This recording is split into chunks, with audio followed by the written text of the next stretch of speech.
ஐயோ, காயத்ரி சித்தி போன் சுவிட்ச் ஆஃப்னு வருதே. ஆ, சரி அப்படின்னா மஞ்சுக்கு கால் பண்ணுங்க. சரி.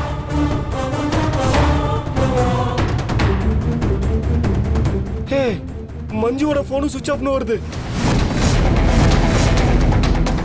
சரி, அங்க காயத்ரித்த கூட எப்பவும் கூடவே இருப்பாரே சர்க்குணம், அவருக்கு கால் பண்ணுங்க.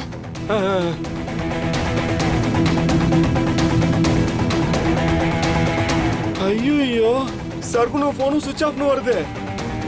ஐயோ, என்னது இது? 3 பேரோட போனும் ஒரே டைம்ல சுவிட்ச் ஆஃப்னு வருது. இப்படி எல்லாம் நடக்காதே. ஒருவேளை காயத்ரி சித்தியும் மத்தவங்களும் தலைமறைவா இருப்பாங்கன்னு நான் நினைக்கிறேன். அதனாலதான் போனை சுவிட்ச் ஆஃப் பண்ணிருக்காங்க. இருக்கும். அந்த ஜேபியை சுட்டு கொண்டது காயத்ரி சித்தி தானே? அதான் போலீஸ் அவங்கள பிடிக்க வரும்னு தெரிஞ்சு எங்கேயாச்சும் ஓடி ஒளிஞ்சிருப்பாங்க.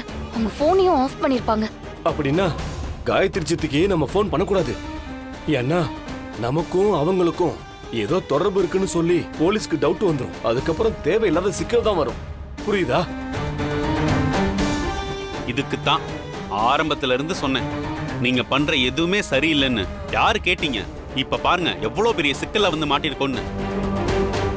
என் பொண்ணு டிடிக்கும் அர்ஜுனுக்கும் கல்யாணம் நடக்கணும்ன்ற ஆசையில நீங்க பண்ண தப்புக்கெல்லாம் நானும் துணையாயிட்டேன். எனக்கு வேணும், நல்லா வேணும், இந்த தண்டனை வேணும். இங்க பாரு முரளி, நடந்தது நடந்துருச்சு. இப்ப பேசி எந்த பிரயோஜனமும் இல்ல. கொஞ்ச நேரம் நீங்க அமைதியா இருங்க. ஆமா. இங்க பாருங்க, இந்த சமயத்துல பவித்ராக்கு நம்ம மேல எந்த சந்தேகமும் வராதபடி நடந்துக்கணும். அப்படி இல்லன்னா அவ மேல கொலைப்பழிய போட்டு நாம தான் ஜெயிலுக்கு அனுப்பணும்னு சொல்லி அவ ஈஸியா கண்டுபிடிச்சிருவா. அவளை காப்பாத்த விடாம அர்ஜுனை லாக் பண்றதுக்காக சரிதாவும் ஹார்ட் அட்டாக் வந்த மாதிரி நாடகம் போட்டான்னு அவ கண்டுபிடிச்சிருவா. அவ ஏற்கனவே கண்டுபிடிச்சிட்டாங்க.